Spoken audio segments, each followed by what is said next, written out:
At this point in the story, what has been talked about and prophesied about for thousands of years is coming to a climax, and it's the day when Jesus would be led to his crucifixion on a cross.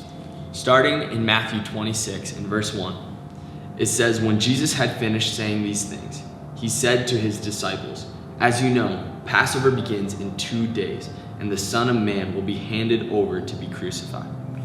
At that time, the leading priests and elders were meeting at the residence of Caiaphas, the high priest, plotting on how to capture Jesus secretly and kill him, but not during the Passover celebration, they agreed, where people may riot.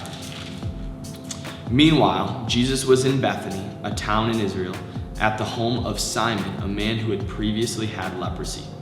While he was eating, a woman came with a beautiful alabaster jar full of expensive perfume and poured it over his head.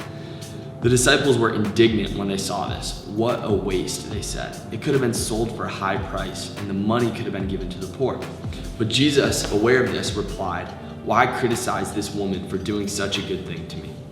You will always have the poor among you, but you will not always have me. She has poured this perfume on me to prepare my body for burial. I tell you the truth, wherever the good news is preached throughout the world, this woman's deed will be remembered and discussed.' Then Judas Iscariot, one of the 12 disciples, went to the leading priests and asked, 'How much money will you pay me to betray Jesus to you?' And they gave him 30 pieces of silver. From that time on, Judas began looking for an opportunity to betray Jesus. On the first day of the festival of unleavened bread, the disciples came to Jesus and asked, 'Where do you want us to prepare the Passover meal for you?' 'As you go into the city,' Jesus told them, 'you will see a certain man. Tell him, my teacher says the time has come and I will eat the Passover meal with my disciples at your house.' So the disciples did as Jesus told them and prepared the Passover meal there."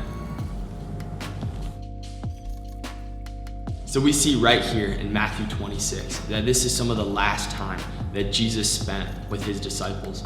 Although Jesus himself and even prophets from thousands of years ago had been talking about this time is coming, and while Judas is even preparing to turn Jesus over to be killed and betrayed, it seems that the disciples are almost like completely unaware. But Jesus this whole time is being fully obedient and fully faithful. And it wasn't even the situation that was leading him to the cross. Jesus was the Son of God and is the Son of God. He's fully God and fully man.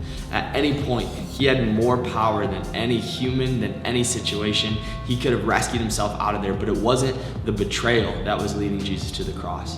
It wasn't the realities of the prophecies that was leading him to the cross. It was Jesus' love for us that was leading him to the cross.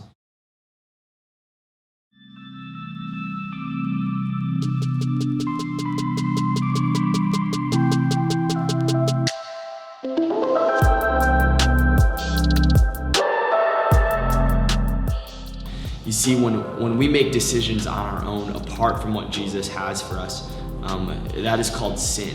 And sin is what separates us from a perfect God. I kind of see it as like oil and water. Like God is just so perfect and our brokenness separates us from perfection and it just doesn't mix. But Jesus, being fully God, stepped down to this earth to take my very spot. And like I said, it wasn't the betrayal that was leading him to the cross. And when he finally got to that point where he was hung on that tree and he was dying for the sins of the world, it wasn't even the nails that was holding him there, because he could have hopped off at any moment, had angels come in and save him. He could have done that at any time. But it was the love that he had in his heart. And it was the reality that he knew that he had to be the ultimate sacrifice to cover my sin, to cover our sin. And so it says the wages of sin are death.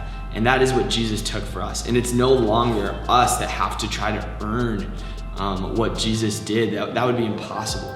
Jesus freely gave himself over as the perfect sacrifice so that my brokenness may be washed white as snow and that I can live in eternity, in eternal relationship with the God who created me, who knows me, and who loves me. And that's what Easter is all about. And when Jesus was on that cross, not only did he take that death on, but he defeated that death that he took on. When he breathed his last breath on that cross and when he got put in the grave, Jesus had been talking about it throughout this whole time, that 3 days he would be raised. And on that third day, on that morning, Jesus came marching out of that grave with power, and he defeated the death iron. Not only did he take the death that I deserve, he defeated it. And now we have the freedom of living into what Jesus paid for us. It's nothing that we could ever earn, nothing that we could ever deserve, nothing that we could do enough good works to pay for or to get to. It was a free gift from God simply because he loves us. And that is why we celebrate. That's why we worship. That is why we give our whole lives over to Jesus, is because he gave his whole life for us. And I know that we might have 80 or 90 good years on this earth, but it doesn't end there. Jesus paved a way for us to be with him for eternity.